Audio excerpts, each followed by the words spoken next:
Attention Sleepless Knights.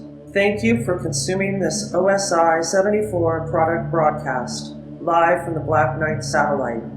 For optimum performance and safety, your host, Mr. Lobo, asks that you please listen to these instructions carefully. When in a hospital or other healthcare facility, observe the restrictions on the use of electronic devices. Switch off before boarding an aircraft to prevent interference with communications systems.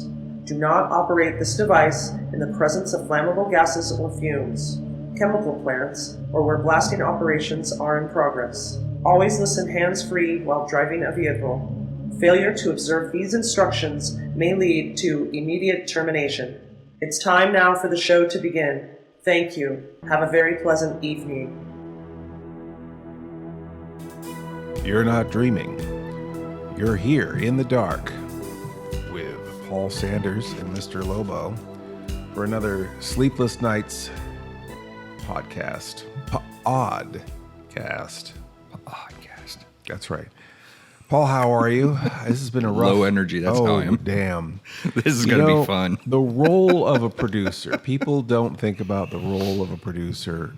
A producer is important because even when we're dog-ass tired and we've been working all week doing all manner of insane projects, the producer is still there to say, aren't we supposed to do that one more thing? Yeah. Here's the mic. Speak into this. Yes. And, to be a producer is to be responsible for production, and to be a producer is to produce. And that means there has to be a show. There always has to be a show. The show goes on. And I think that people who podcast as a vocation or a avocation, as a job or as a hobby, when you work for yourself, you're pretty damn insane. Well, you are insane. But if you work for yourself, there's no, I'll just put it off, or maybe next week, or, after I, drop the kids off at soccer practice and, whatever, and I might have some time on this other day. And then that day comes and you're like, oh, I'm really tired after dropping the kids off, so I don't feel like it. I want to play some Atari today. Yeah. It's time to play some Atari, some Intellivision. I'm going to play a little Mr. Do or some... or Diet Do. Yeah, or Diet Do. That's for the us lesser-known diabetics. video game, yes. More obscure video game. Robotron. Sinistar. So if you work for yourself, working for yourself is the hardest thing in the world. Let's just be honest, no matter what you're doing. If you got to get yourself out of bed to do the thing, even if it's something that you want, even something that's your dream. It's like, I want to be that guy that does that thing without someone putting a boot up your ass. Excuse my French. Unless you like that kind of thing. Well, some people do. They like to be worn like a shoe. And Paul is that pantsless boot for Mr. Lobo a lot. And I appreciate it, even though I don't look or sound like I appreciate it. But we're here recording yet another podcast for you. This is, as promised, we are continuing with our viewer's choice. Asking, You ask us, we tell you what you want to hear. Continued from the last episode. Yes, and we got a lot of great comments, questions, demands, yes, polite demands, or helicopter, $10,000 in unmarked bills. Few not polite demands. Yes.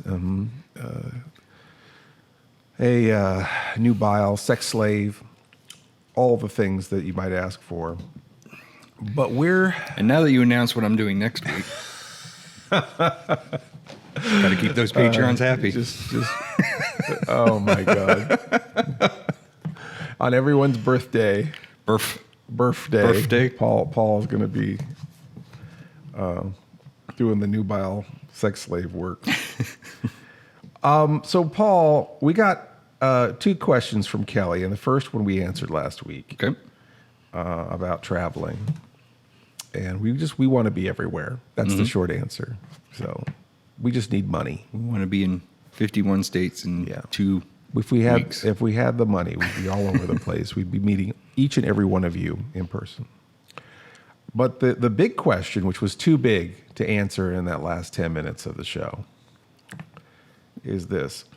This is for both Paul and Mr. Lobo. Actually, for both Mr. Lobo and Paul. I was going to say, is it just for Mr. Lobo and Paul's just going to chime in regardless? No, it's really for Mr. Lobo and Paul. Oh, okay. You are specifically included. Oh.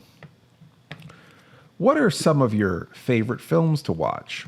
And what do you think is the truly worst movie ever made? And now this may seem like a real direct question. We live in a world of this is number one and this is number two. And this is number one because of financial reasons. Yes. And this is not a hit because of financial reasons. Right. And, you know, the whole philosophy of cinema insomnia, besides they're not bad movies, just misunderstood, is that every movie is somebody's favorite movie. Every movie is somebody's least favorite movie. And that changes sometimes within the same person within their life. I always wanted to do a parody of a movie review where the movie reviewer just reviewed RoboCop every week.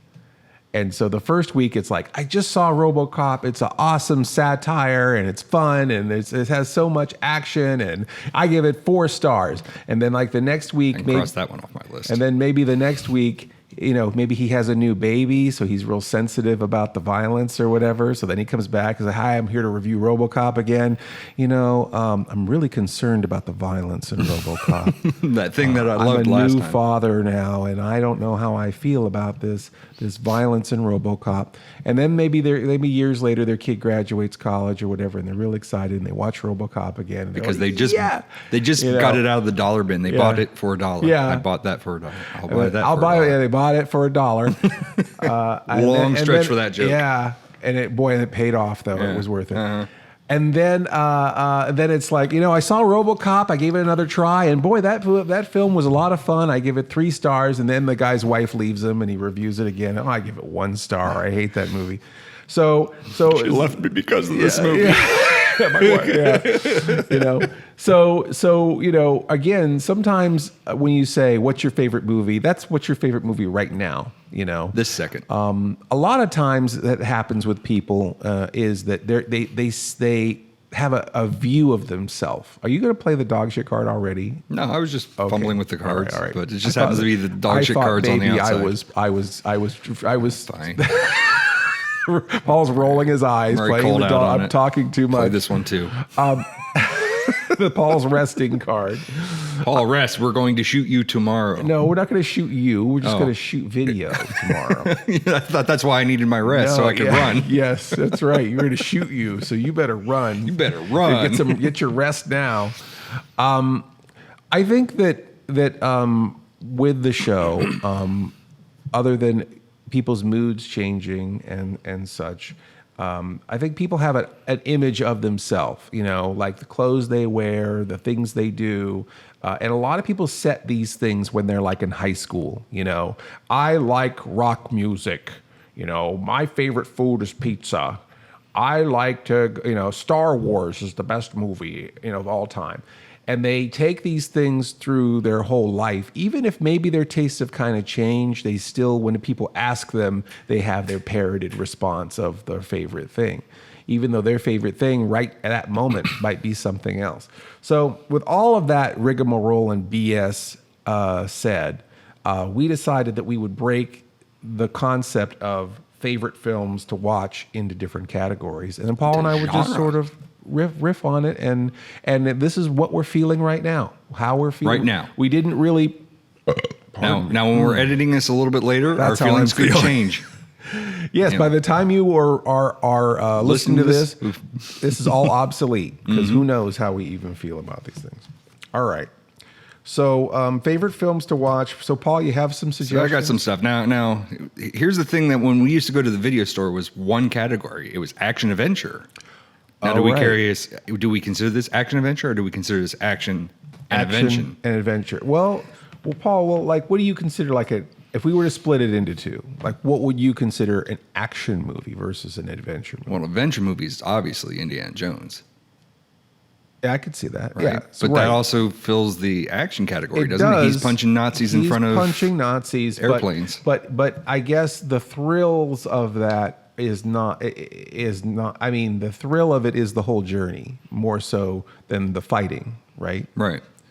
Like I would say, stereotypically, a movie like a martial arts movie is an action movie because it's really not where they're going, right? Or even the outcome. So like Kickboxer or Cyborg Kickboxer or Kickboxer, Kickboxer 2, Kickboxer 2, or Stopper or Stopper. My Kickboxer will shoot. Rambo. 3 kickboxers and a baby. Rambo would probably be what, an action. Rambo is which is weird because Rambo is, I think, a stereotypically action. Right. Same with Rambo. Probably is the most stereotypical action movie. Rambo, right? Is action always Commando. fighting? I mean, is there so. any other kind of action in an action movie other than fighting? Race cars? Is that action? Is would you consider Fast and Furious an action movie? It's not an adventure movie. No. So I guess that in that case the action is driving. It's the sexy cars. Right? Right. So okay, well let's dive right into it. Well, then we'll start with action. All right. What's your favorite?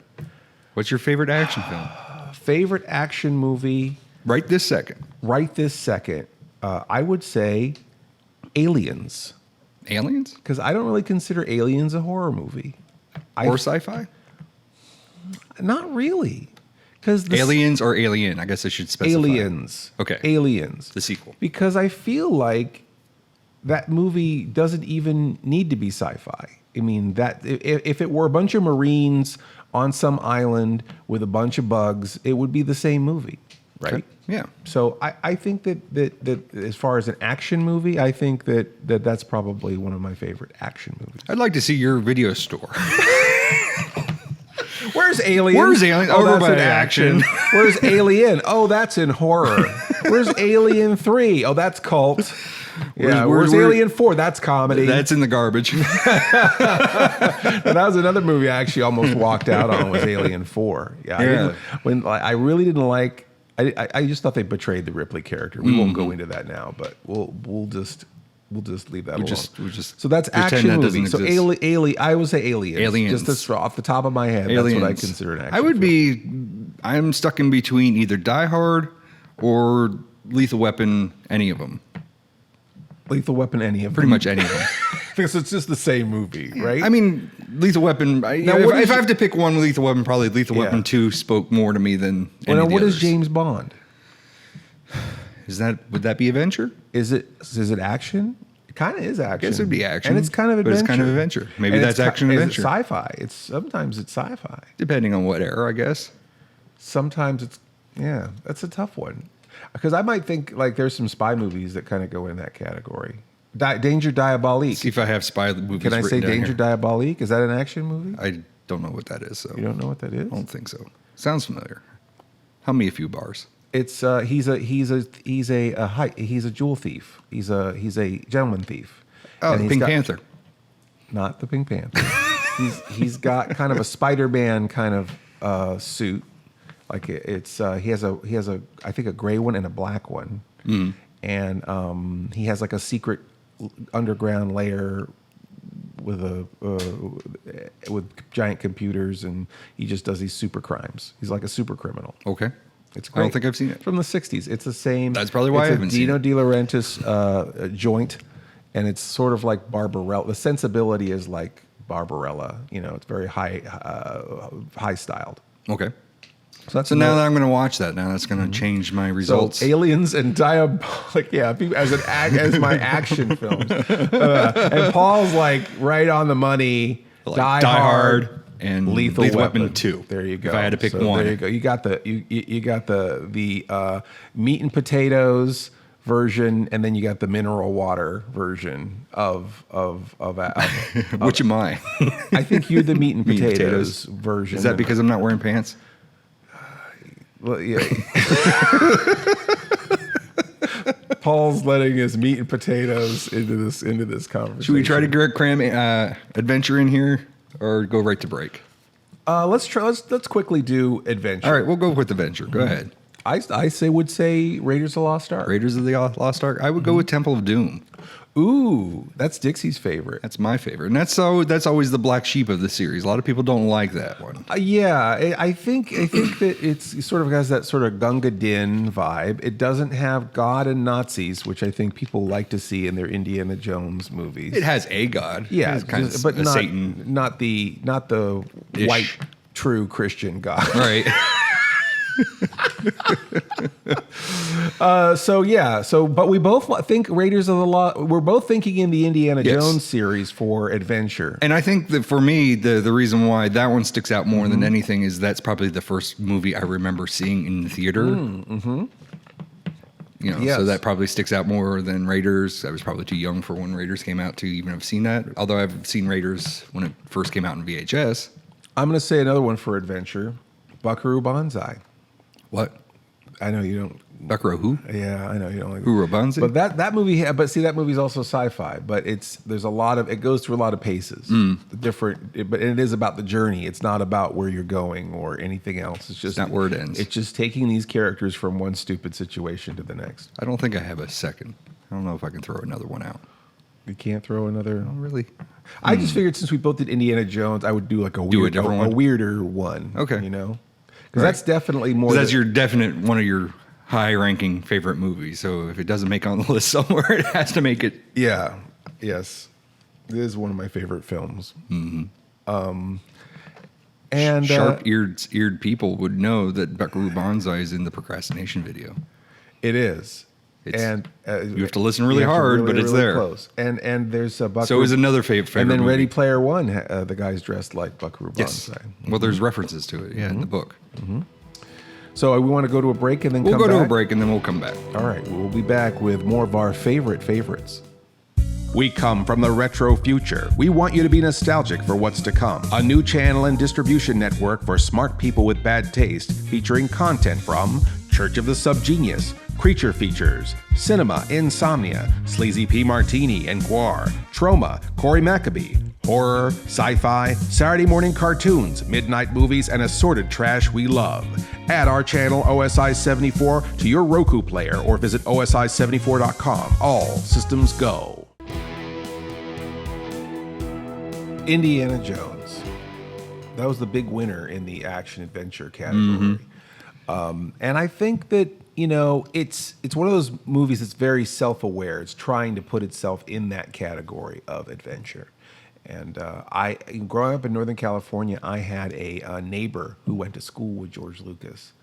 And apparently George Lucas read a lot of comic books. And you can see that in his movies. I think that the Indiana Jones movies are very parallel to the Scrooge McDuck comics. You travel all over the world and you get a bunch of weird artifacts from all over, right? So DuckTales. DuckTales. Yeah. Right. Well, DuckTales is definitely the animated version of the old comics, certainly. All right, so Okay. we're moving on. Paul, what's next up on the docket? How about we go with a hard one? How about Art House? Let's get this one off of there. Get it out of there. Because I don't even know what to classify. Well, a lot of things can be considered art house. I really love a couple of weird ones. There's a movie called Koyaanisqatsi, which is a lot of time-lapse photography and weird stock footage and NASA footage and footage of cave paintings and, cities sped up and cars sped up. And it's got this amazing kind of synthesizer soundtrack going through the whole thing. And it has no plot whatsoever. And it's a great thing to put on when you're working because it doesn't matter what you're watching.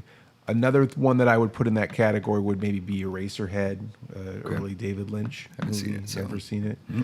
Really creepy, atmospheric, black and white. You don't know where it's going. It's really strange. A lot of uncomfortable scenes, and it doesn't.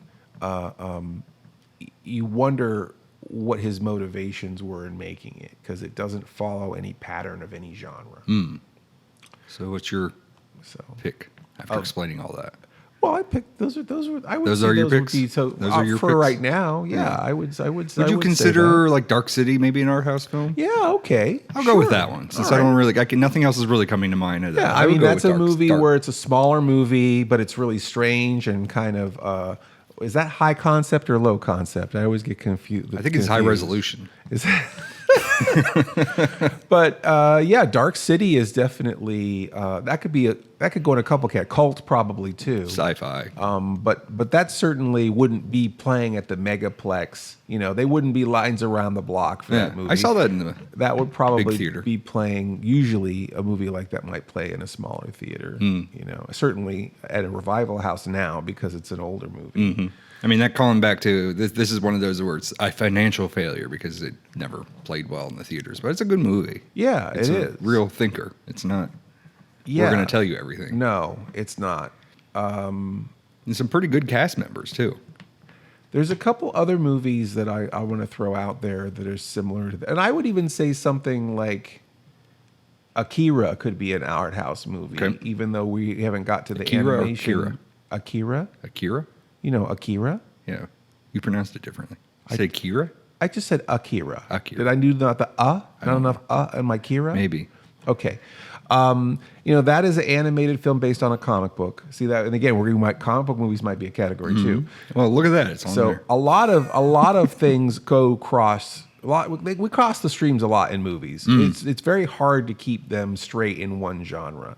You know, that's why I think Paul was like raising an eyebrow when I'm saying that Aliens is a action movie. It's both. It's a sci-fi movie and it's an action. Well, it's always was said was that the first one was always more a horror film. It just fell in this sci-fi category, and the second one was action film but it was still a sci-fi.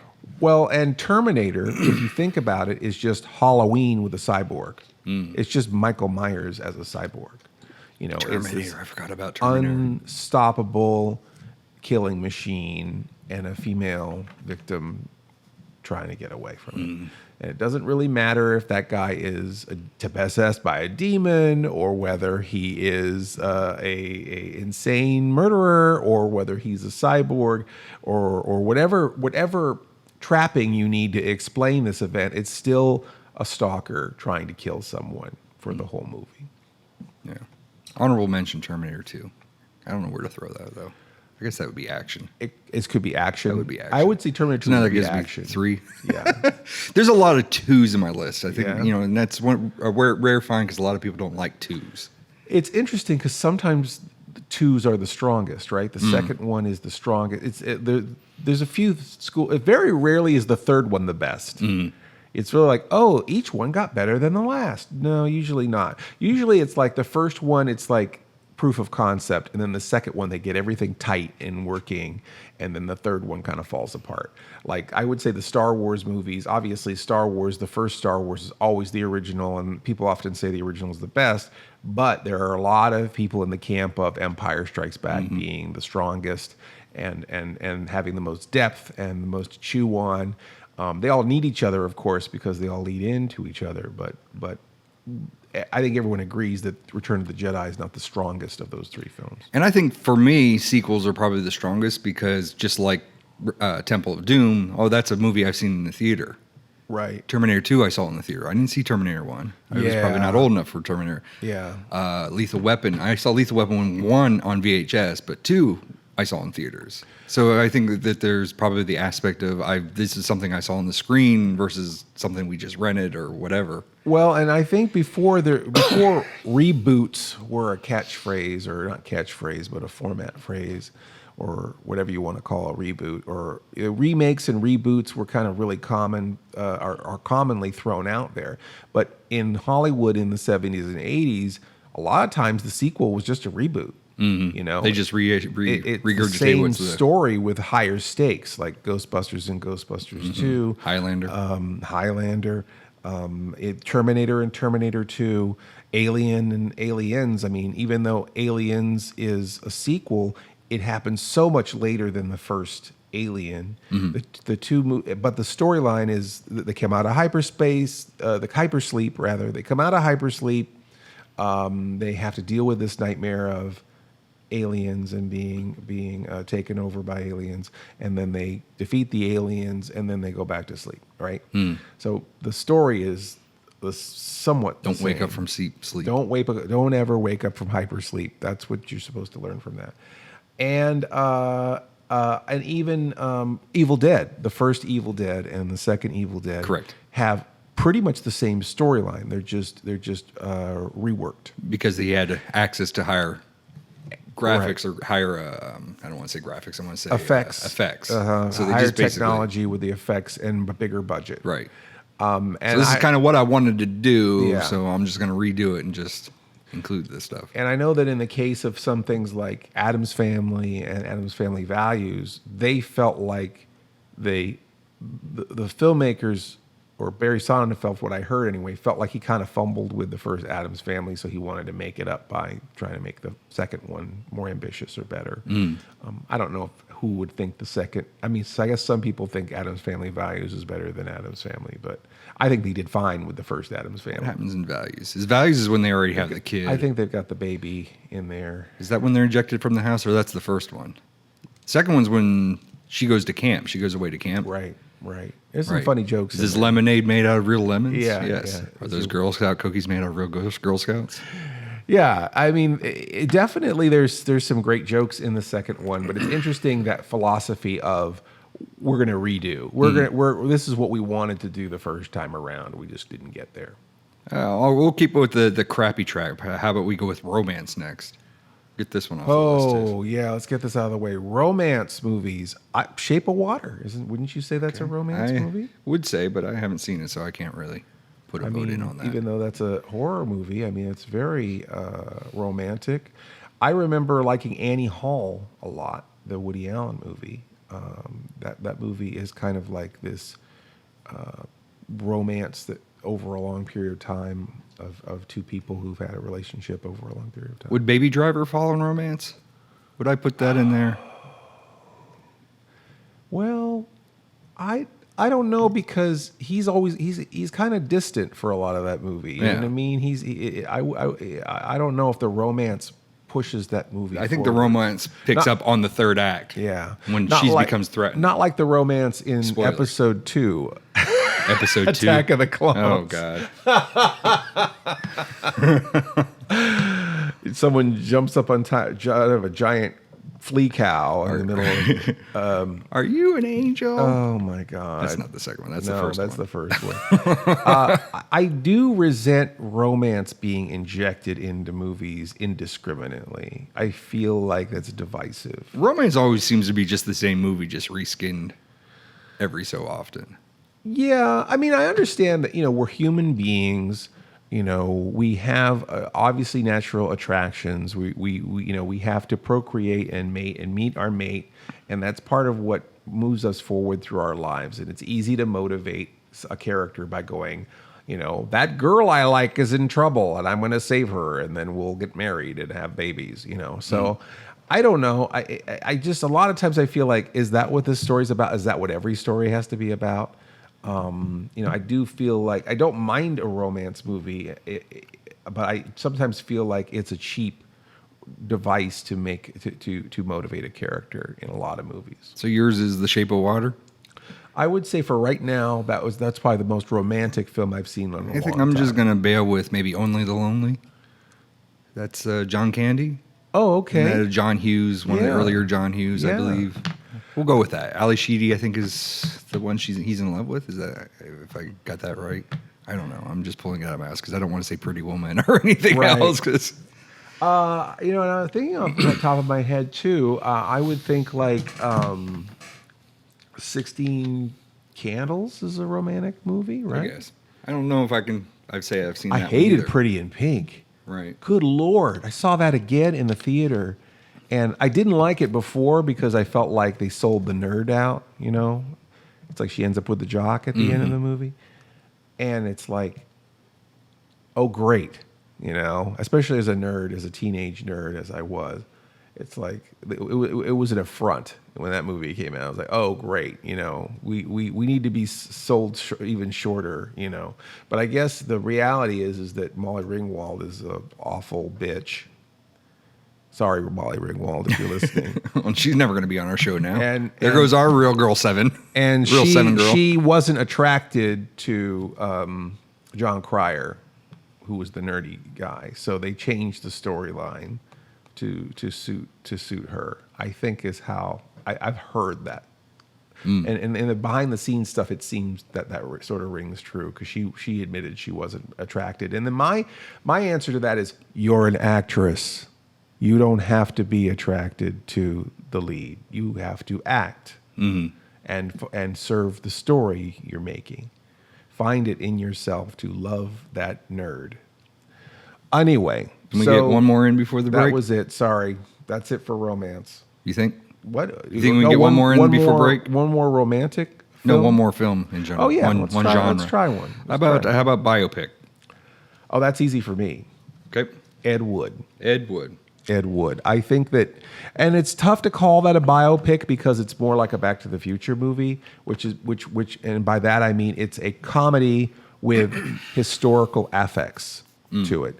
I wouldn't say that what happens in the movie Ed Wood rings true with the true events of his life, but I feel that the spirit there, that they were all misfits trying to make it in Hollywood, the general concept of this was a guy who was trying to be an auteur and really had no discernible talent to do what he was trying to do. I mean, he had talent, but he was spreading it really thin. I actually think that anybody who can write a movie in 2 days is pretty talented. It's just that when you're trying to write a movie in 2 days and produce it and direct it and you've got a role in it, you know, you do. And you got to bow to your sponsors. And you got to bow to your sponsors. It's just diminishing returns. But the exciting thing about that movie is that anyone who's ever tried to do anything, either if you had if you're an artist or if you have a band, you know, or you play music, or you know, I think that thing is an inspiring thing for anyone who's tried to do something or tried to do a project with your friends. So when are they going to make the Mr. Lobo and Pantsless Producer biopic? I hope they're making it right now. Yeah. And or do they have to wait until we die? Who would play you? And who would play me? I don't know. You would play you and I would play me. No, we'll mix it up. You play me and I play you. Oh, perfect. Well, I'm going to take off my pants now in preparation. I'm still not putting any on. Big roll. Big roll. Keep your big roll away. 2 pantsless producers, no waiting. Now here's the thing is Are we going? I thought we were going to go to break. Well, I still didn't give my biopic. Oh, okay. What's your? Don't I get a vote? Yes. Well, I was going to say here's where the list gets corrupted because I'm going to say something that's more influenced by something I've seen recently versus something that I may remember. Right. And I'm going to disqualify. I would have said like there's a Three Stooges biopic, but that was made for TV, so I would disqualify it because of that reason. But I would go with the founder. Oh, that was a pretty good biopic. What was it? Michael Keaton, and he's the founder of McDonald's. McDonald's. Was it Roy Kroc? Is that I believe the so. real guy? Yes. Yes. Wow, I didn't see that. Was it good? I liked it. Was it funny or was it not? It wasn't funny. I mean, he's serious. He's serious, and he's a dick. Well, he and Molly Ringwald would get along really great. Yeah. So wow, and then and McDonald's didn't sue them to the Stone Age. I mean, this movie that's what I was trying to figure out is how McDonald's even let them get away with everything they did. I mean, maybe they don't care. Maybe there's like they're so just big money. that it's just like who cares? It's promotion. It's promotion one way or another. I guess you just eat that hamburger and go, boy, that guy was a jerk. Could you pass the ketchup, please? Yeah, give me some fries. Wow, that's that. Now I'm intrigued. I want to see that. Go for it. It's on Netflix. And I guess everyone knows, the Ed Wood movie. That's a Tim Burton movie. Yes. Johnny Depp plays Ed Wood. Ed Wood directed Plan 9 from Outer Space, which is notoriously the worst film ever made, is what they always say. That's what they say. And I think that was the other side of Kelly's question was, what do we think? We're not going into this now, but I'm just saying that I think that's Plan 9. Plan 9 is the reason she asked that question is what do we think is truly the worst film ever made? And one of your favorite movies is about that film. Right. And I was in the remake of Plan 9. Right. So it all ties together. So we're going to tie ourselves in knots here and we'll be right back. Award-winning motion picture producer Samuel L. Bronkowitz. I have spent a lifetime in the motion picture industry. Now, after 50 years in Hollywood, I have finally produced what I feel is the finest motion picture ever made. I have called it the Kentucky Fried Movie. The Kentucky Fried Movie heralds the return to traditional values. I'm not wearing any pants. Film at 11. It is a film of heartfelt passion, a great love story. Oh, take me to the drive-in, prove you love me.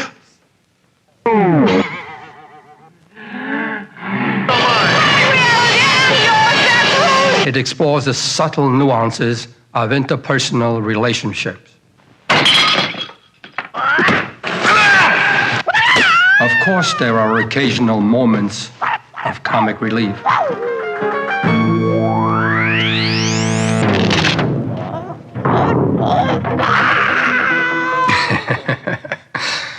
The Kentucky Fried Movie is a film that demands the greatest performances from the finest actors of the cinema.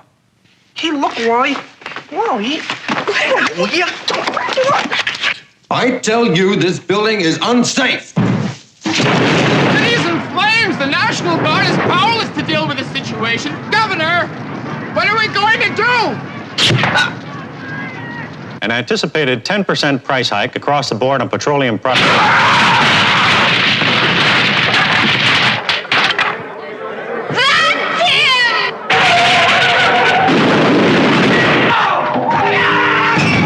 I invite every man, woman, and child to share with me the joy and warmth of the Kentucky Fried Movie.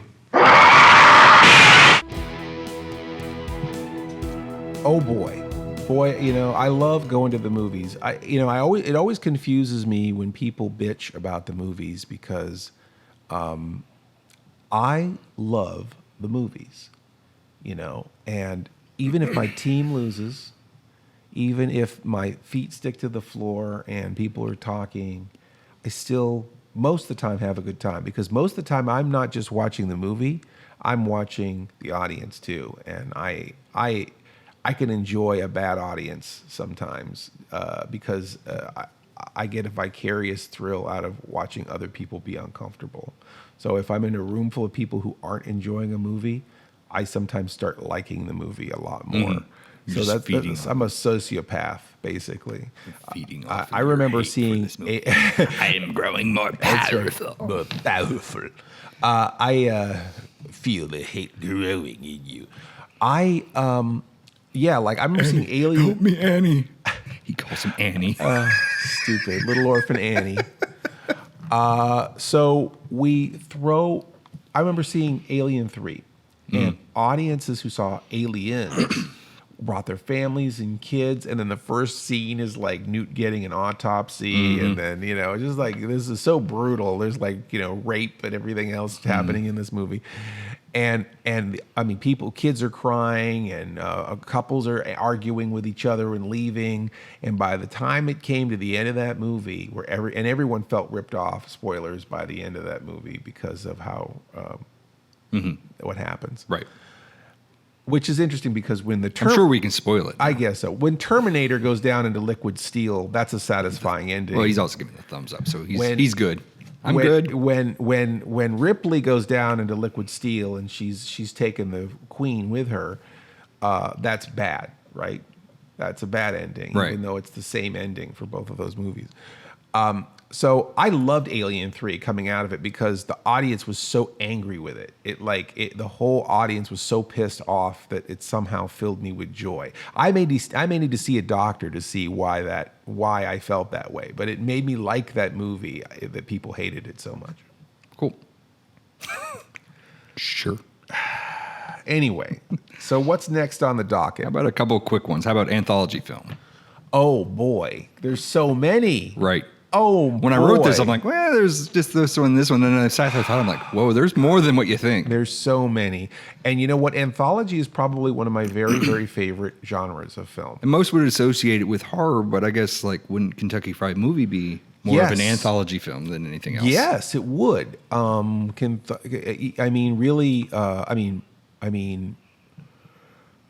Kentucky Fried Movie would fall into that category. I think of Creepshow. Mm-hmm. I think Creepshow is a very well-crafted anthology and so fun.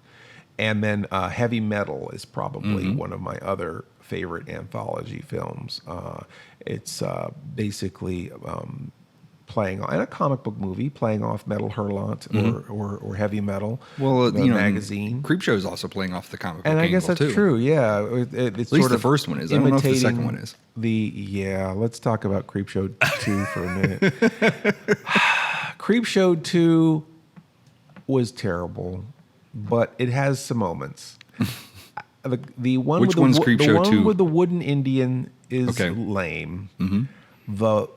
The raft, the thing in the water was scary. I thought I liked that one. The thanks for the ride, lady. That's a good story. Okay. But you only get 3. The cockroaches isn't in that one? No, that's the first movie. One? Okay. So the first movie you get 5. The second movie you only get 3. So you're already getting a little ripped off. A little bit, but you're getting more you're getting a little bit more bang for your buck, I guess. No. Because they're not shortchanging it to cram 5 stories? No, I think that with Creepshow, the whole concept is that you're just building up for that shock, right? You're building up for that it's like a peep show, right? That's the play on words. It's a peep show or a creep show. The creep show is you've got if in the peep show you do a little strip tease and then the boobies come out. In creep show you have a little bit of story and you get to see a monster. Right? And sometimes the boobies come out. And sometimes the boobies also come out. So actually, I don't know if there are any straight tits in Creepshow. Because he's about to kind of have his way when they're stuck on the raft. He's about to have his way with the girl, and he flips her over, and she has the gook all stuck to her face. Have her but I think out? I think he takes her top off. Oh, okay. I believe so. Well, in the first Creepshow, I don't think there are any boobies in the first Creepshow, even though aside from Leslie Nielsen. He's a big just booby. boob. He's just a boob. Actually, he's the heavy. Yes, he's the villain. Serious, yeah. So Creepshow and heavy metal. There you go. Creepshow, heavy metal. I think in this category, I think I'll save the comedy category and I'll just go right for Kentucky Fried Movie in this category for this instance. Wow. Well, it would certainly work in comedy, but Kentucky Fried Movie is brilliant, and Fistful of Yen, which is the final segment of that film, or close to it. Close to it. It's the main segment. It's the meat of that episode, or meat of that film. It's such a perfect Bruce Lee film parody, and it stands on its own. It's very entertaining. It can almost be its own movie. Yeah, it almost runs long enough for its own movie. It runs long enough to be its own movie. But all the other Catholic high school girls in trouble, and what are some of the other ones? Well, they always had the news breaks in between. I'm not wearing any pants. Film at 11. Big Jim Slade. Big Jim Slade, which that comes back twice. That's an ongoing joke through. The morning news. Yes, the morning news bit with the guy, the remote. But I don't know what to expect because I'm a Pisces. The arrow kills him out of nowhere. Which is also or a Gemini. gag. I think it was Gemini. Yeah. Well, I'm a Gemini, so I don't know what to expect. You got, was it Peter, or what's his name? Feel Around, right? Yeah, there's the Feel Around. Henry Gibson. Henry Gibson. Where's the death? Yeah, what is it? Death is the leading cause of death in the United States. But it's like the something for the dead, the organization for the dead, something like that. Yes. Yeah, all of those bits are really well done. My all-time favorite funny. bit is the Zinc Oxide and You educational film. Yes, where they're that showing brassiere you, you're wearing. Yeah, your fake leg. Yeah, they're the setup is that it's just a housewife in an average kitchen, and then all of these things bing disappear to show you what your life would be like without this certain chemical that's in everything. Like either a school film or an educational film, or even some commercials follow that kind of format. There's some commercials in the whole piece too. I mean, the Catholic high school girls. There's also Cleopatra Swartz. She burned the ghetto to the ground while he lit the Sabbath candles. That's Armageddon. There's so many great short bits in that. Midnight Show is going to be kind of like that when that film finally comes out. So Mr. Lobo will get to be in an anthology. Oh, there's the courtroom drama too, where they're. I think it's just called Courtroom. Yeah. Yeah. Are you aware of the penal codes in the state? Yeah. Yeah. We come from your planet. We come for your planet. Yeah, so many great comedy bits. If you have no idea what we're talking about, do yourself a favor and see the Kentucky Fried Movie. If you're in Phoenixville on, what is it, September 15th? 15th, I think so. It's playing at 7:30 for free. I have never seen it on the big screen. So we will be, Paul and I will hopefully be there. Yeah, cross our fingers. But yes, anthology films, comedies and horrors are a lot of anthology films. I don't know. I know I've told you this, but I don't think I've ever said it on the podcast. Where it's like, Kentucky Fried Movie is probably one of my first exposures to USA Up All Night. Oh yes, and seeing that up there, and then later on, it's like, well, this is a pretty funny movie. I like this. Recorded bits of it, and I was in intro to video editing at the time, so it's like, and he would allow us to rent movies and bring them in, and he had this one rule. He's like, well, as long as it's not porno, and he had this big box, and it was just nothing but tape, shreds. Because he would just take it. He would just take if you were caught with porno or whatever, because he's like, oh, this jackass thought he was going to edit porno, and he's like, and I just busted it up, and he has to deal with it. And, watching it on VHS and sitting on the editing bay, and we get to Catholic high school girls in trouble. And I'm like, oh, shit. Because that is not played the way it's played on television. No, not at all. Just big naked breasts pushing against the glass of the shower. And, oh, boy. Yeah, it's like, fast forward. I hope the teacher's not watching. I remember that being on cable, and I think my aunt or someone jumping up and covering the screen with her body when that scene came on. It's like, oh, there's pornographic movies on the TV. But a great satire and a great anthology. And can we think of a non-horror or comedy anthology real quick? Like one where it's just, I can think of one. New York Stories. Have you ever heard of that? Well, I've heard of it, but I don't know. There's 3 films. One of them, I believe one of them is Woody Allen, and I think another one is I want to say, who's the guy who did Apocalypse Now? Francis Ford Coppola. Francis Ford Coppola. I think Francis Ford Coppola might have been another one, but there were 3 films, short films about New York put together. I lost it. I had one in mind, and I forgot about it. God damn it. And I would even say Monty Python's Meaning of Life is sort of that's all broken up. Anthology quality to it. Yeah. So there you have it. Oh, Sin City. That's the one I was thinking. Is Sin City kind of? Yeah, that's all short stories that combine into an overall arc. 3 stories, and they all combine. Yeah, or Pulp Fiction. Oh, Pulp Fiction. Wow, because I really like Pulp Fiction, and that is an anthology. That one, I don't know if that goes to the top of the list, but Pulp Fiction is resort the list too. Yeah.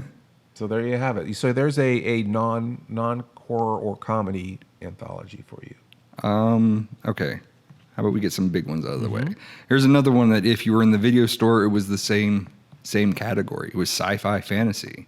Okay. What determines sci-fi? What determines fantasy? I have an unpopular opinion about horror and sci-fi and fantasy, is that I believe that horror and sci-fi are subgenres of fantasy.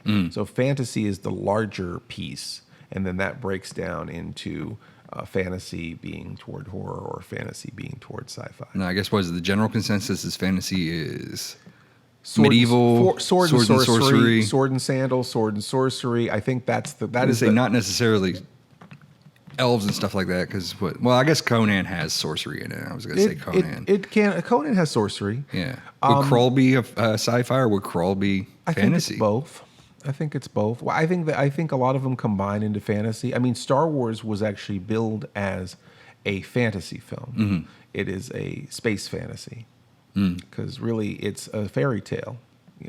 It's knights and creatures in outer space. It's wizards, space wizards.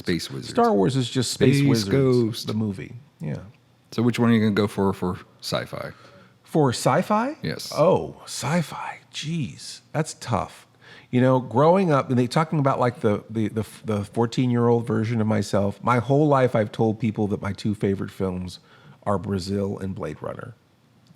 And I still really, really, really love those films, but I can't tell you the last time I sat down and watched either. It's been a while since Brazil. But I love Terry Gilliam's Brazil. If you don't know that film, that is, it was originally going to be called 1984 and a half. It's like a George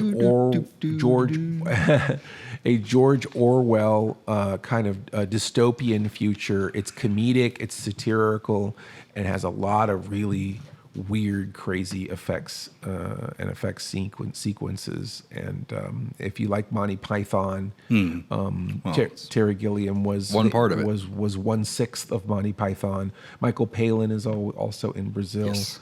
As Mr. Lint, and it has all the things I really like. It's postmodern, and that's a category that we probably aren't going to have.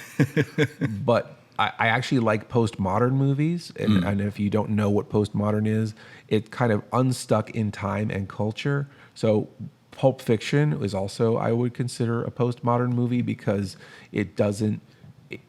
What year does Pulp Fiction happen in? It's kind of in the past, but then it's not really, And even the Tim Burton Batman from '89, has a postmodern aspect to it where it's sort of the '40s, but kind of the '70s, but maybe a little bit of the present day, and it's sort of futuristic, but it's kind of old.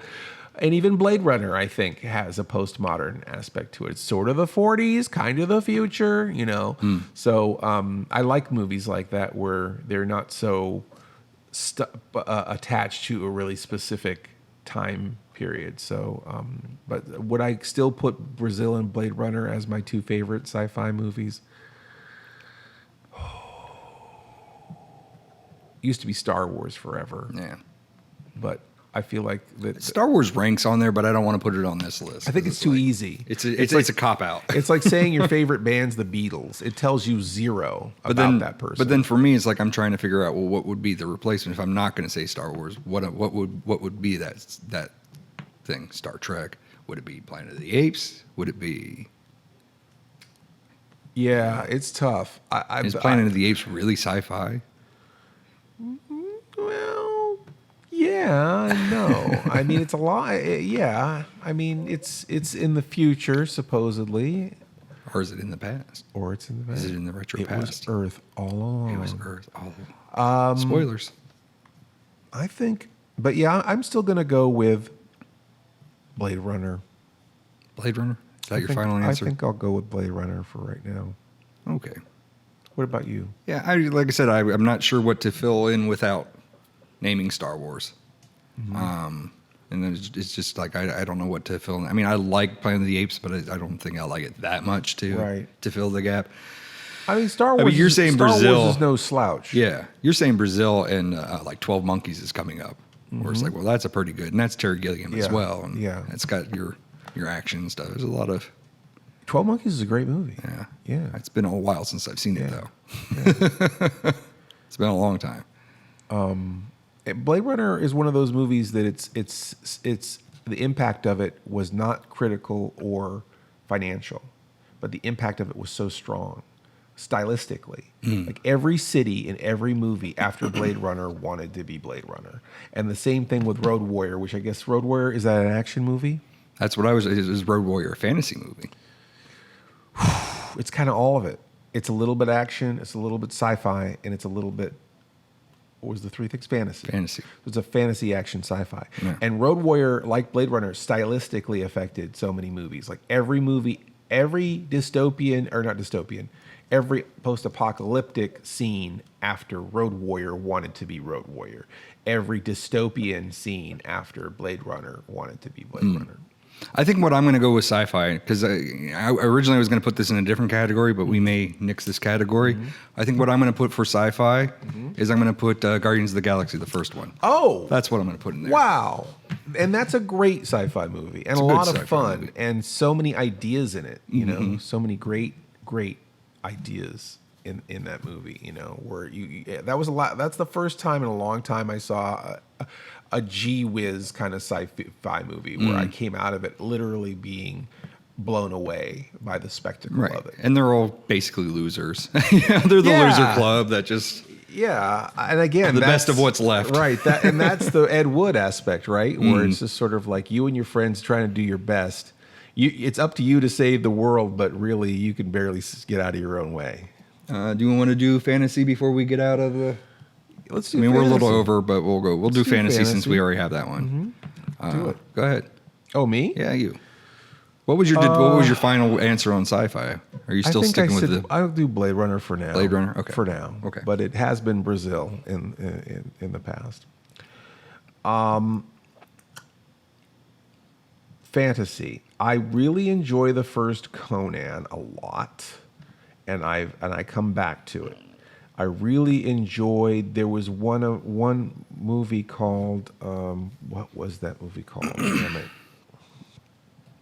Oh, Krull. I like Krull.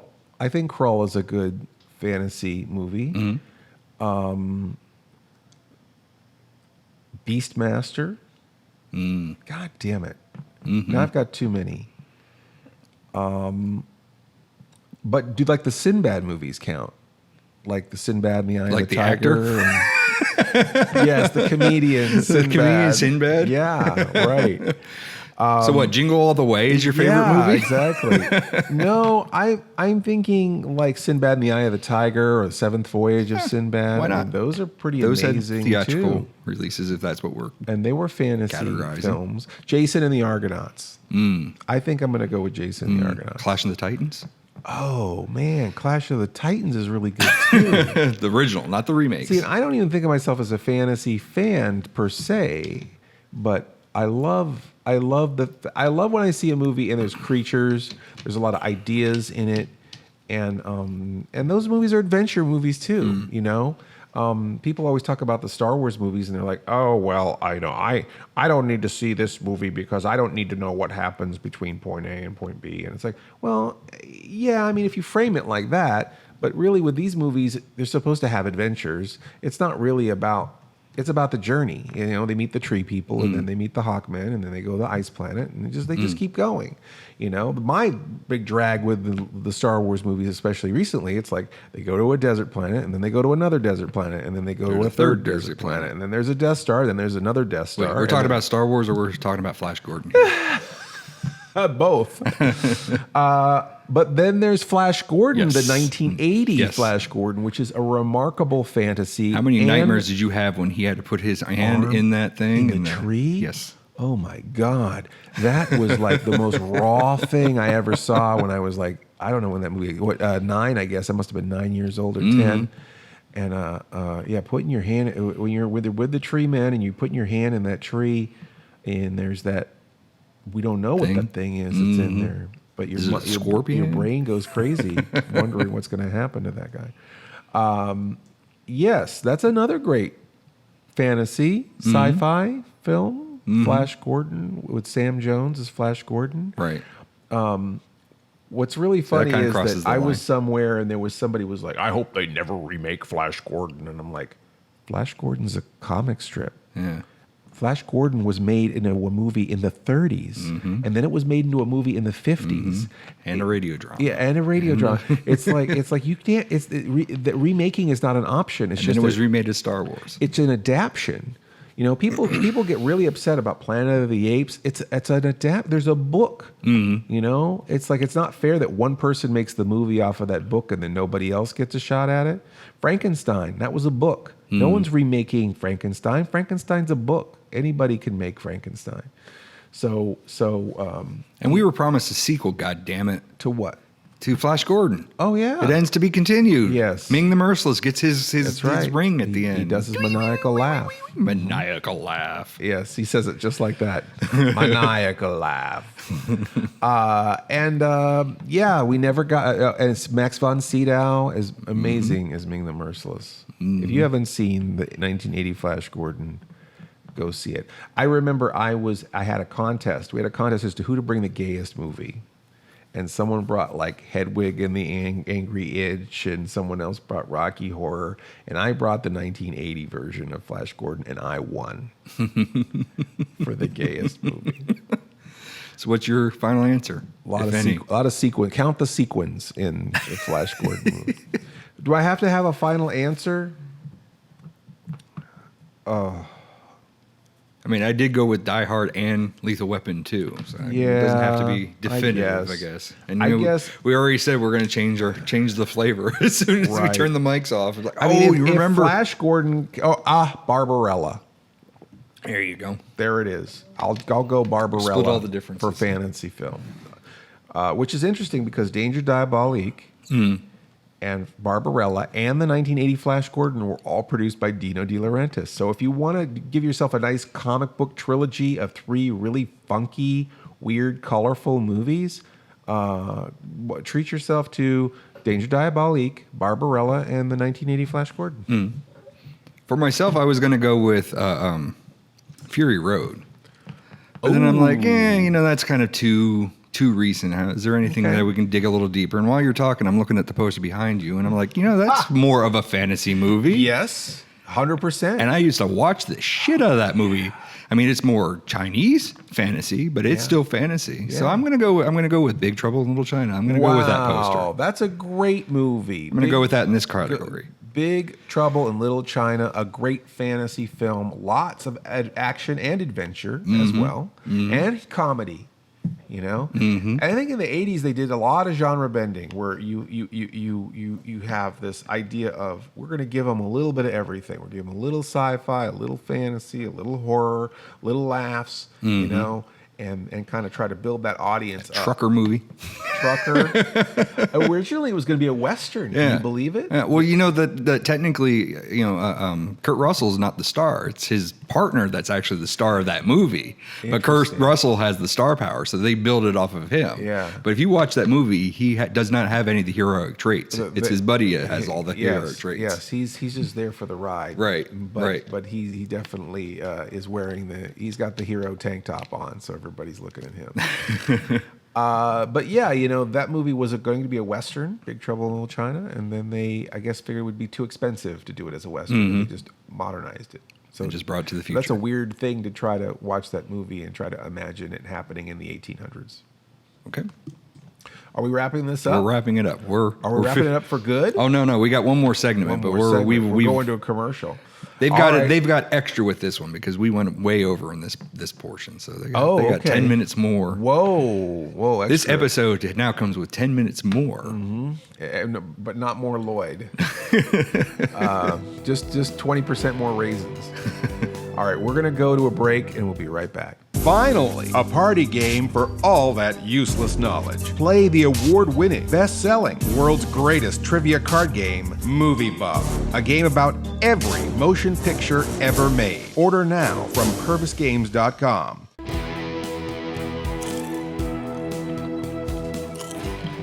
Delicious. The popcorn here. We got the popcorn going. Paul and I are both going to have popcorn along by the end of this podcast. I started with it, so we're okay. So, we can go on and on. We're probably getting down to some of the major ones for us, right? Yeah, I'm gonna drop some of these. If we ever decide to come back to it, maybe we'll revise the list in a future episode. I feel like we could almost do the same list and have different movies. Because I'm sure once we listen to it, it's like, we didn't mention. Yeah, we forgot to talk about. The two of us are sleep deprived right now. We're going to listen to this and go, we sound like a couple of tools. I wouldn't say that movie. Why would I go with that movie when I could have gone with? Yeah. So I think we'll come back. We can come back. We can come back to it. So we'll go to what we have set aside here for the final. I like talking about final movies, countdown. but I like watching movies. I really like watching movies more than I like talking about them. And then when you're watching that movie, you're like, this is my favorite movie right now. The last movie I saw was my favorite. What? Oh, so that's Batman versus Two-Face? Yes, that's my new favorite film. Okay, what's I don't think I've watched a movie since then. I want to see. What do you want to see right now? You have a list of things you want to see? Whatever's the next movie coming out. What's you the saw next movie coming Incredibles out? 2 already? I saw Incredibles 2. All right. I liked want it. to see it. You saw Solo. I saw Solo. Solo also. I didn't like it. Okay. I didn't like. I mean, it's okay.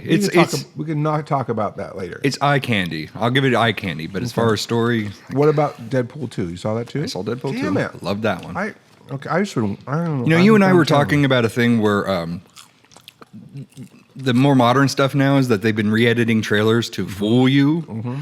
so that when you go in there, it's not a spoiled. So like Marvel's been doing that a lot, where Thanos and Captain America are going at it. But if you look at Thanos' gauntlet, he only has 2 gemstones. Yes, right. Versus in the movie when he has pretty much all. Also, they have the spoilers. Hulk, just the Hulk as the Hulk. The Hulk as the Hulk. He's not even in the Hulkbuster. Although somebody said that might actually be Infinity War 2. That might be the sequel. That just might be a scene that they already shot and they just already rendered it out. Maybe. But still, that's not the movie they're advertising. But Thor also notoriously he had both eyes animated, but in the movie he was missing an eye. But the Deadpool 2, I love what they did. I'm not going to spoil it for you because I know you didn't see it. I'm not going to spoil it for the audience.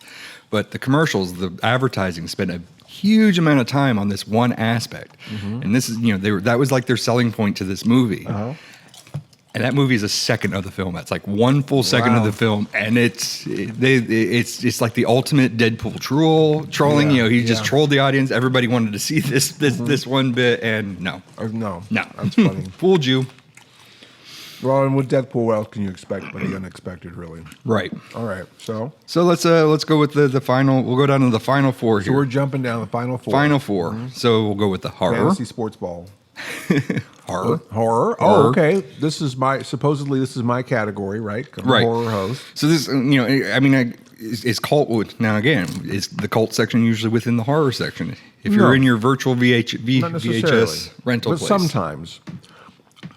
My definition of a cult movie is a movie that people intellectually obsess on, and typically will watch over and over and over again, and they will try to proselytize it to their friends. That's the cult aspect, where it has a religious aspect to it. Now, is cult also classified as the indie kind of? Because usually these are shoestring budget kind of movies. Sometimes they do. I guess I couldn't say it was horror because a lot of John Walters films are considered cult. John Waters. John Waters. John Walters is really underground. Yeah, and Jonathan Winters?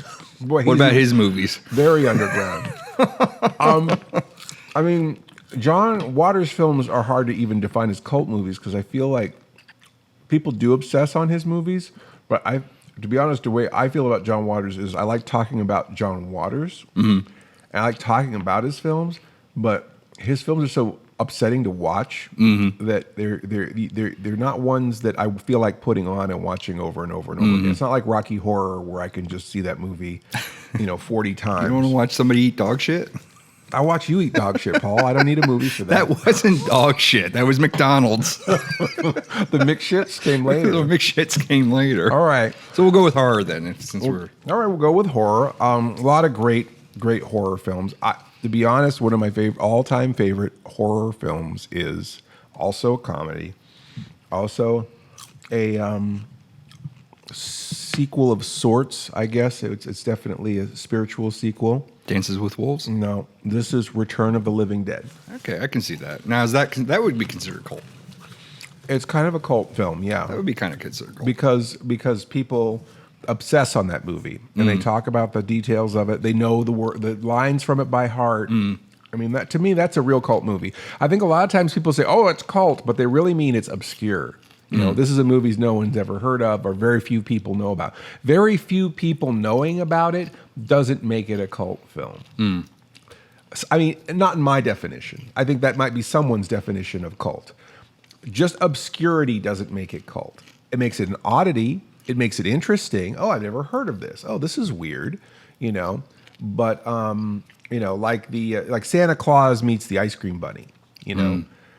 It's not a cult movie. I don't think, because people don't really want to watch it more than once. However, Santa Claus Conquers the Martians might be a cult movie, right. Yeah, because people do watch it over and over again. I don't know who, but yeah, I don't know who. I think that might have been one of the first VHSs we ever owned. But let's talk about Return of the Living Dead. Return of the Living Dead was directed or written and directed by Dan O'Bannon, who created Alien, which I would also feel like is one of the great horror films, even though it's also a sci-fi film. Basically, there is it implies that the events of Night of the Living Dead are true, and that one of the zombies from the original Night of the Living Dead is in a canister underneath a medical supply building, and this kid on his first day of the job and his boss accidentally kick open this canister and start the whole thing over again, where they've got zombies that they have to deal with. And meanwhile, the kid's friends, who are all punk rockers, are waiting for him across the street in the abandoned cemetery. And these characters are so interesting and so likable, and it is so nude. Yeah, there's Trash, who's nude. Trash is taking her clothes off again. I like it spooky. Even though technically she's not nude. They made a rubber merkin for her, so she's smooth from the waist down like a Ken doll, and it's upsetting. If you really, that's more upsetting than there being of a JJ there. Have you ever seen the documentary? And they're interviewing, they're asking her the question about it, and they come back to one of the other guys that was in the scene with her, and he goes, "Yeah, I think I just started a new fetish for myself by seeing that scene." He's like, from that day forward, from that scene forward, that was his fetish. It's his fetish. Yes, I've heard of crotchless panties, but a crotchless dancer I've never seen before. But yeah, that is an interesting scene where she's dancing nude on top of the crypt, right? And again, what's interesting about the punk rockers, and of course it's all tongue in cheek. They're kind of making fun of the formula of the whole idea of a horror movie. But I think that what's great about this movie, other than the fact that it has Linnea Quigley nude, or sort of nude, just leg warmers and a rubber merkin, and a smile, and some piercings. The thing about, and a terrible wig. That's the sad thing, is that all the and not to get sexist here, but all the men in this movie either shave their heads or cut their hair weird or dye their hair weird so they could be a punk, or got their ears pierced. Whatever it took for the role, they didn't want them to do it. The producers didn't want them to do it. They were going to put them all in wigs, and they said, "Screw this!" And they went to a local shop and had it done. Dedication, right? We're gonna go downtown. Where do the punks get their hair done? Okay, we're gonna look like real punks. And now the only complaint I heard was that they went to a place where the style only was supposed to last for a day, and the dye job and stuff was only going to last for a day, and then it was like the department, the makeup department had to deal with it and had to figure out how to make it last a little bit longer. The ladies in this film, like Trash or Casey, they don't look like punk rockers very much. No, and their wigs are terrible. And there's the one guy that's not really punk. He's kind of dressed. Well, he's like a new wave kid. At least he's got a look, though. He's got a new wave look. Anyway, 80s film, 80s affects for the time. They weren't trying to be nostalgic. They were trying to be, on time with this movie. It was basically trying to do a modern. John Russo, who was the co-creator of the original Night of the Living Dead, was the producer, and they were trying to. George A. Romero split off and went his direction and did more serious movies, and then John Russo split his own direction and did more satirical movies or funny movies. And I think they tried to sue them for the Of the Dead. They wanted the Of the Dead removed at one point. Is that true? I think so. I think I heard that because they didn't want it to be confused with the other thing. Well, it's the Living Dead, right? Because we've got the dead ones and then the Living Dead ones. So you've got Day of the Dead, Night of the Living Dead is the one where Russo and Romero both work together. Day of the Dead, Dawn of the Dead, Land of the Dead, that's all Romero. And then Return of the Living Dead, Return of the Living Dead Part 2, Return of the Living Dead Part 3, Return of the Living Dead.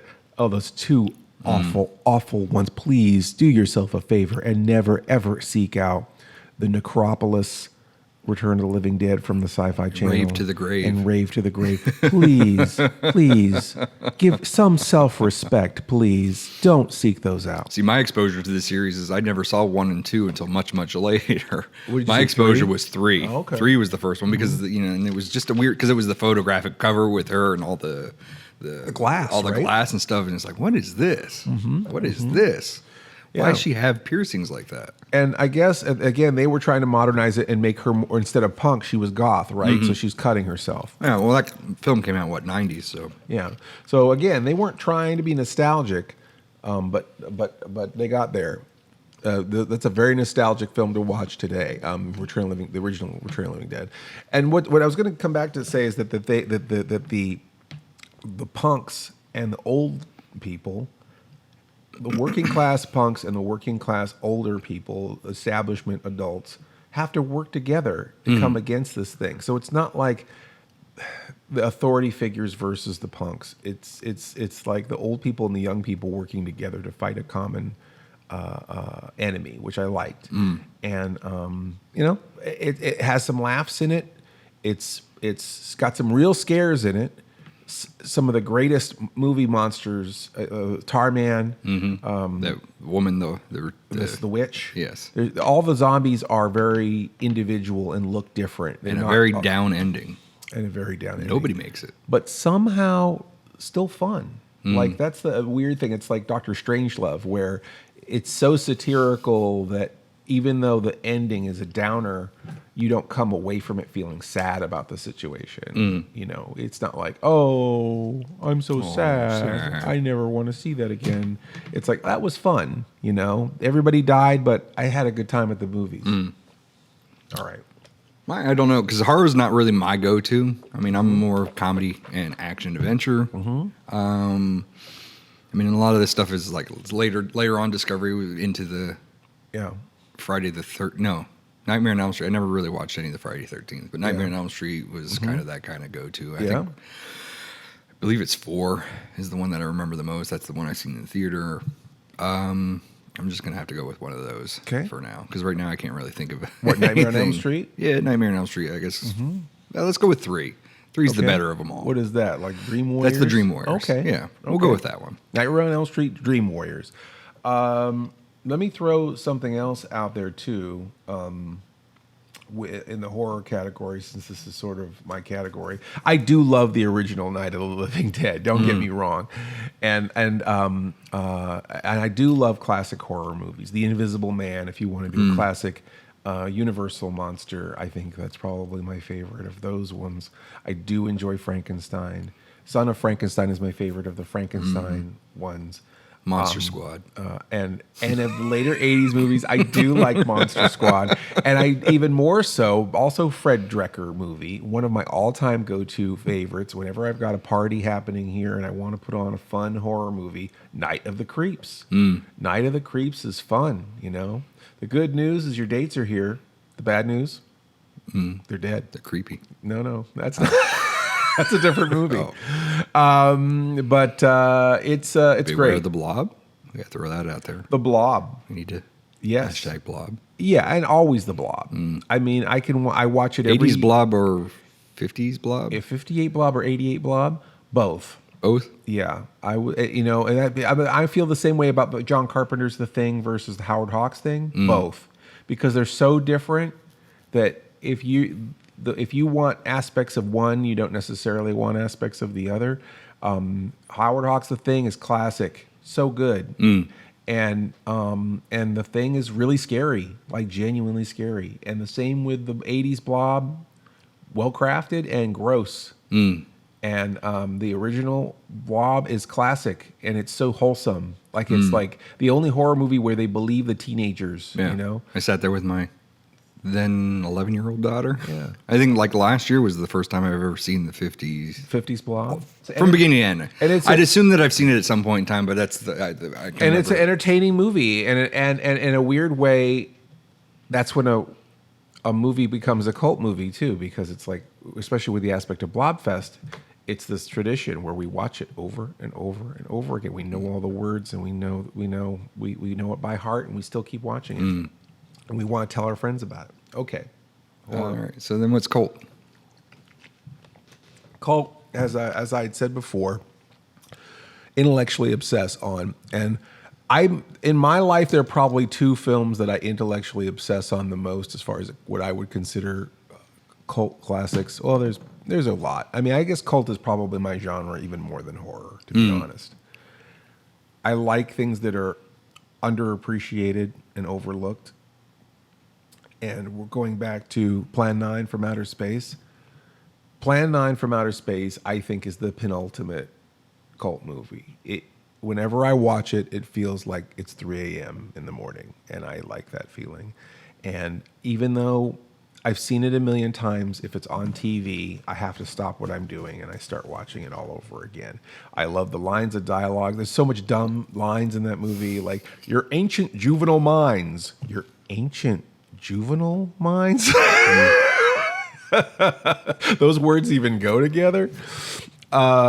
This is why he wrote the script in 2 days. Yeah, you know, I really love all of the aspects of it.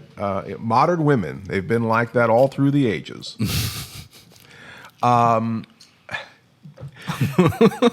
There's so many great things. Knocking over the tombstone, all the things that people laugh at. Like, I remember somebody gave me a gift. One of my dearly departed fans, we miss you, Miss Mary, wherever you are. She gave me a VHS tape of the 50 worst movies ever made. And had this really smarmy guy going, oh, it's daytime, then it's nighttime, then it's daytime again. What were they thinking? And oh, this dialogue's so bad. And oh, they knocked over a tombstone. And it's like, that's when I really realized the whole they're not bad movies, just misunderstood things. Like, I don't ever want to sound like that asshole. It's like, you know what? The worst movies of all time. I now know how I'm going to write my next script. Hold on, I got to take notes. Go ahead. The worst films of all time aren't worth making witty commentary on top of. You know, I always say this, and I'll say it again. The worst film of all time is a made-for-TV Disease of the Week movie with Meredith Baxter Birney from, that nobody remembers the name of, or some Ashton Kutcher romantic comedy from 5 years ago that nobody remembers the name of. I mean, the worst films of all time. Dude, where's my car? The worst films of all time aren't worth making a smarmy show about yourself around. And then there's Mystery Science Theater 3000. Yeah. Who's done nothing but do that. Because they're actually, it takes a genius to keep going with that flimsy of a premise. You know, I mean, if those guys are brilliant writers, and that's why that show. That's why every room full of drunk guys thinks they can do what the guys on Mystery Science Theater 3000 can do, and they can't. Because I've heard it. People send me their escape tapes all the time. Oh, we riff on movies. Listen to this, and it's not as good as Mystery Science Theater. Mystery Science Theater is certainly, and again, there's nothing wrong with heckling a movie. There's nothing wrong with making comments about it. We all do it. I certainly do it. You know, I like having fun with a movie. I like making fun of a movie. I like making fun of everything. I do satire. That's my thing.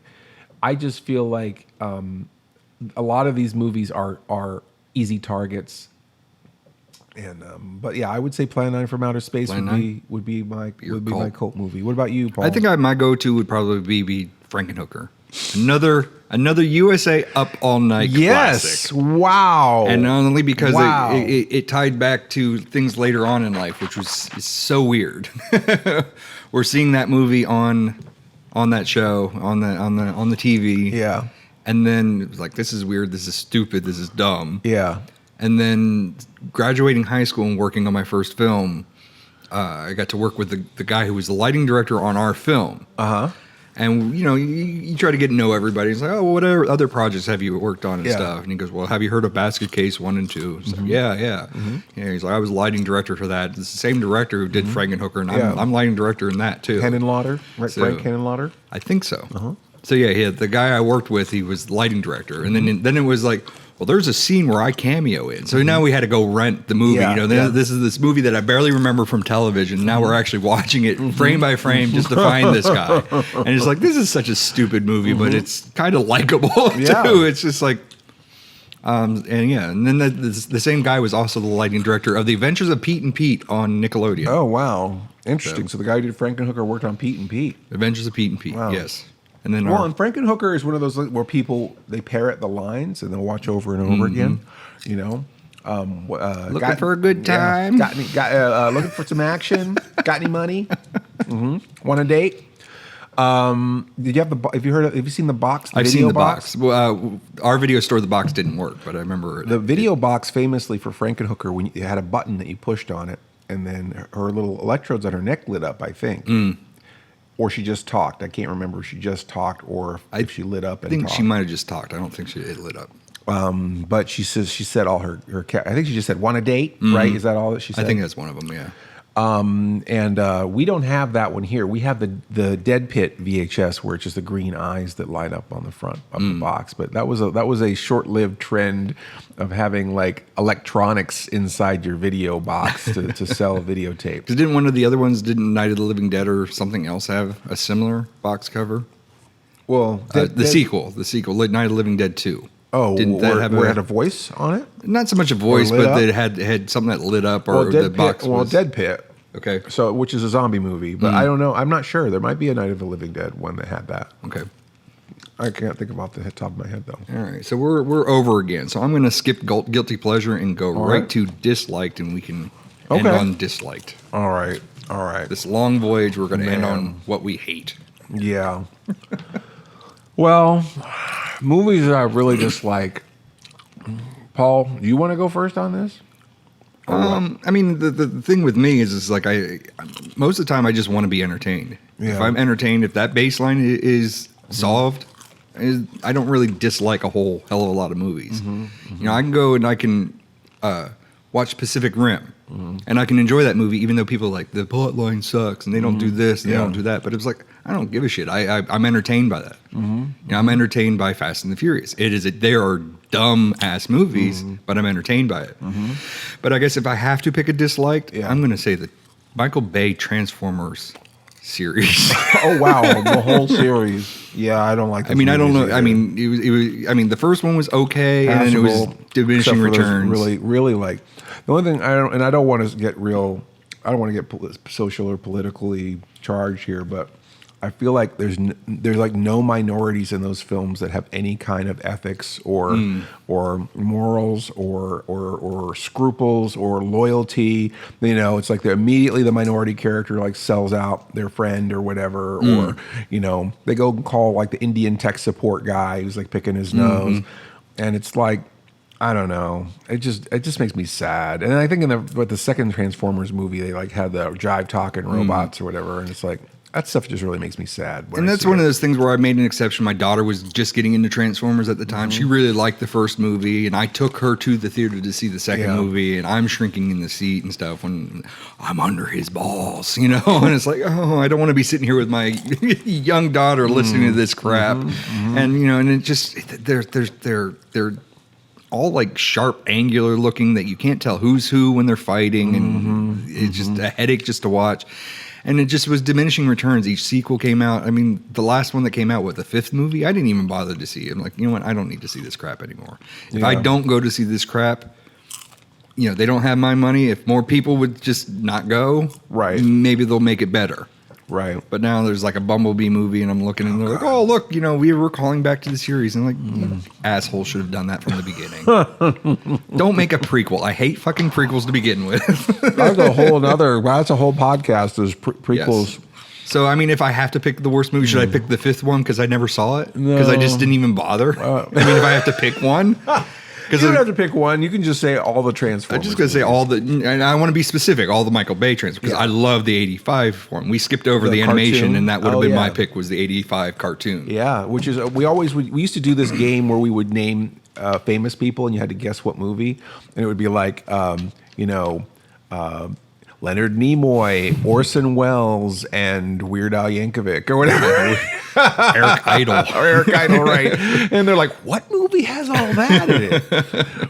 And then it's the Transformers movie, you know. But we used to do that all the time, where we would pick, we would just say the names of a bunch of people who were on a project. I'm trying to think whose Hot Rod is because he was the heartthrob. He was in Pretty in Pink and all that. He was part of that Brat Pat whole shit. What is it? Oh, Judd Nelson. Judd Nelson. That's it. He was the voice of Hot Rod. That's another celebrity. Right. So that's a great one to play for Movie Buff, right? And, if we were playing Movie Robert Buff, Stack. If we had all those, if we were playing all those actors, you're like, what the hell? What the hell are you What doing? movie is this?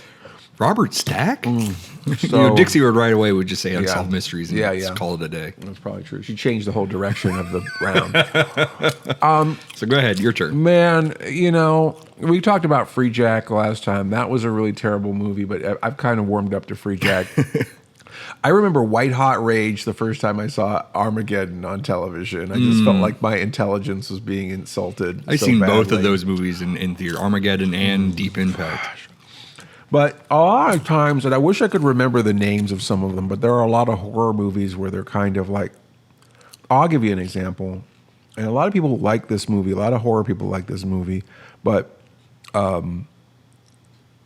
Human Centipede. Okay. Human Centipede, you know, I get it. It's uncomfortable. It's this whole thing where people are their rectums are attached to the person in front of them's lips in a chain. Now you just described the person sitting across from me. How about describing the movie? People don't need to know how I sit in this chair. I don't even know how I sit in this chair. You've got one esophagus connecting three people somehow, and essentially it's a movie about eating shit. Yeah, and we're eating shit for 2 hours. And there are some humorous aspects of it. I think my favorite scene is when the mad scientist is talking about his 3 dog. Like he had a dog. He had done the same experiment with a dog, and the dog died. So he's lamenting his dog that died at the beginning of the movie. And I kind of thought that was funny that this German doctor who's kind of like missing his weird experiment dog. But the thing about that movie is that, and again, it's not even like, oh, it's so raw, I can't handle it, or oh, it's I'm so old, I don't get it. It's like, it's not grossing me out. It's boring the crap out of me because it's just like, and you don't want the next person behind you to eat that 2 crap. hours of crying and holding hands and like, I don't like crying in my horror movies, you know? I think horror is a fun genre, you know? There are 2 kinds of roller coasters. There's a roller coaster that you want to run right back and get back on, and then there's the roller coaster where you kiss the ground and like never want to get on again. I like the kind of roller coaster where you want to get back on it. Take 5 seconds, vomit, and get back on. Yeah. All right, let's go. And sometimes I like those movies where like, whoa, I survived that, and whoa. But this was not a whoa. Like I said, it wasn't like, oh, it disturbed me so bad. It just, I felt like it was wasting my time. It's like, really, this premise would have made a 20-minute movie. It really is a whole movie with this one premise, and you just have to wait it out. And there's another movie called I think it's called Frozen, not the Disney movie. Okay. But Just let it go, there are man. people who were stuck on a chairlift in a ski lift. Okay. And they all freeze to death. And like, that's the whole movie. And it's like, I think one of them falls off the ski lift and is eaten by wolves or something. Well, they all die. Sandworms. And it's slow and excruciating. And it's just like, it's not like, you know, oh, I'm an old man, I don't get it. Oh, it's so disturbing. It's like, no, it's boring the crap out of me. It's like, is this all this movie is about? You know? And then this sort of like crying and over emotive kind of garbage. I just feel Does like Blair Witch rank in there? does that rank it? I don't know. I like Blair at least Witch. go all right. somewhere.